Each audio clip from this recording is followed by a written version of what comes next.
This week is National Consumer Protection Week, a time where the Federal Trade Commission wants to drive awareness to avoiding scams, protecting your identity, and reporting fraud. This morning, Corey Wagner, Senior Editor of Industry Research at Security.org, joins us to tell us what we need to be aware of. Corey, thanks for joining us. And so you guys have identified 15 of the most common scams people fall victim to. So tell us, what are some of the top 3? Absolutely. This is a great time to be aware of these growing scams. Some of the most common ones involve peer-to-peer payment apps, apps like Venmo, Zelle, and Cash App that people use to send money to one another directly. Cryptocurrency scams are common.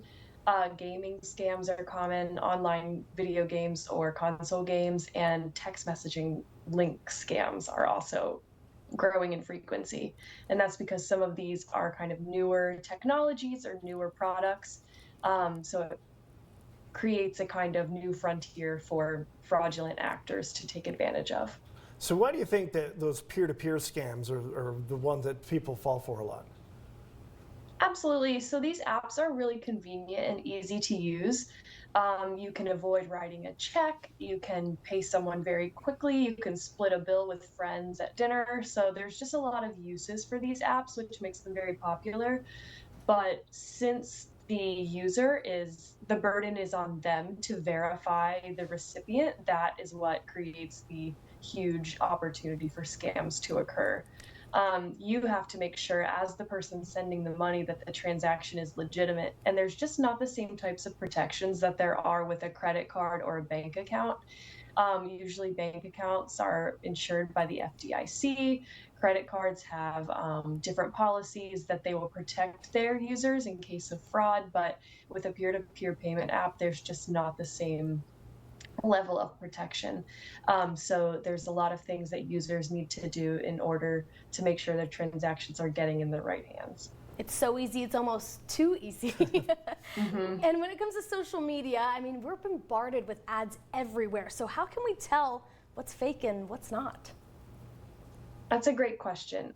So there's a few things you can do when you're buying products on social media. And a lot of the times these products are, perfectly targeted to you. So they're extra tempting to purchase. One thing you can do, if you see a company that has a product that you like, look that company up on the Better Business Bureau, check out their Google reviews, make sure it's a legitimate company. Pay for that product with a credit card in case it is fraudulent. Don't use a peer-to-peer app, for example. Make sure that you will be able to get a refund before you make that purchase, also by checking out the company's refund policy. If you notice that there are a lot of complaints about a certain company, don't purchase from it.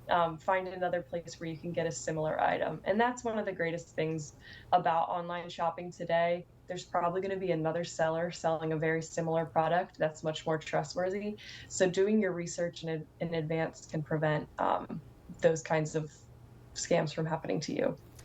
You can view the full list of the top 15 scams on security.org. Corey, thank you so much for joining us this morning.